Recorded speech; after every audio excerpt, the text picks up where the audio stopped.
Now, ahead of Kent Film Club after the break this evening, the show's presenter Chris Deasy joins me to discuss his views on some of the newest trailers and releases September has to offer.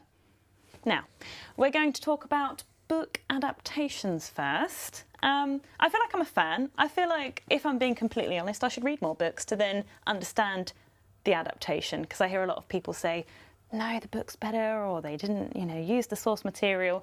I mean, Netflix, looking at Pride and Prejudice, for example, one of my favourite films when I was on the show. I said, yes, you did. Yeah. Wuthering Heights, Stephen King's Long Walk. What do you think? Yeah, I saw The Long Walk about a week ago, and it's a curious one because Stephen King wrote it actually under a pseudonym back in the 70s before he was famous. And now, of course, they're looking at his back catalogue and saying, can we turn it into a film? And it's quite a gripping film, but it also, I think, stands the test of time because you don't know when it's set. You're sort of watching it thinking, oh, they look like World War II German military vehicles, but somebody's got a digital watch and you think, oh, it looks like very 1960s Vietnam. But yeah, it is an interesting study of fascism, and it sort of has a lot to say about the relationship between the individual and the state, and this idea that 50 people can be whittled down to one. There's one prize winner, but what happens to the other 49 on the route? So it's a very allegorical work, but based on a source novel. Think of like The Shawshank Redemption, The Green Mile. Not necessarily horror films, but they're all Stephen King adaptations.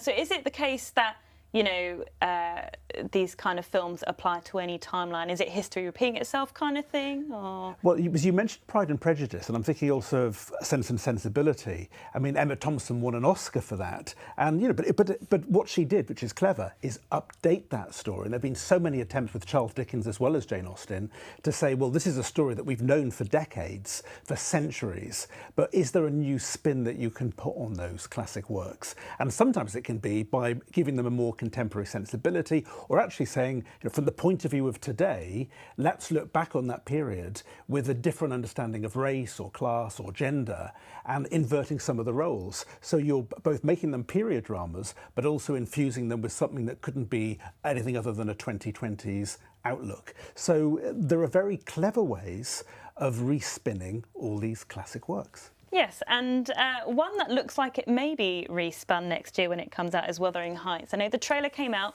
A lot of people weren't so sure about it, but is this a case that actually maybe it's modernising the adaptation and it may actually be good? People shouldn't fret. Well, the lead actor, Jacob Elordi, has played Elvis. And so I think, he could be a really good Heathcliff, actually, very brooding.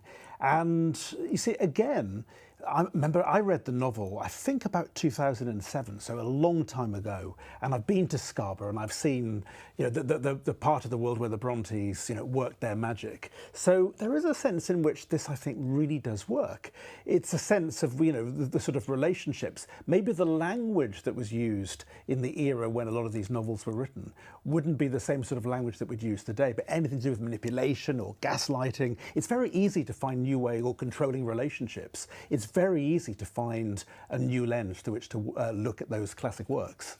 Yeah, and in a way, I guess you wouldn't want a complete step-by-step, shot-by-shot remake of a film that's already been made. Maybe it's nice to just keep moving forward with it, perhaps? Yeah, I think that's right, because I think the worst thing sometimes, and you've seen this with biblical epics as well, is this idea that you can do it almost like line by line, point by point. I remember reading the Da Vinci Code and being gripped. It's a real page-turner. When I saw the film, I thought it was almost too literal an adaptation. In fact, it was almost like Chapter 1, Chapter 2, and it was almost like everything that I read in the book was being put onto film, but it felt that it was a very formulaic by the numbers approach. And I think there are times when a book can work its own magic and it can't simply be adapted into film. So you've got clever ways of doing it. Sometimes, I remember actually the film called Adaptation, which won an Oscar, when the film author, the screenwriter, thought, I can't do this. And he said, I have to turn this classic novel into something cinematic. And he ended up putting himself in the story, and it was about him with writer's block. So again, there are quite crafty ways of finding a work and trying to say, how does it speak to us? How does it resonate? Why, in other words, should we go and watch it? Yeah, and something else that's come out, so the new Conjuring film, The Last Rite. What are your thoughts on that? Maybe you know, is this too many? Well, because you had the first one in 2013, and then, yeah, see, the trouble is, and it's the same with Downton Abbey, which of course is called the grand finale. So you've got the, you know, again, is it though? Because I thought the last one was. Is it coming but back? The Conjuring, it's the same thing all over again. But you see, also, I went to see it with a huge, you know, a packed audience. And so there's something there that really does connect. So people will come back for those sequels. And that applies to Downton as well. Yes, I must say I'm probably going to be one of those people. But that's it for today. See you next time.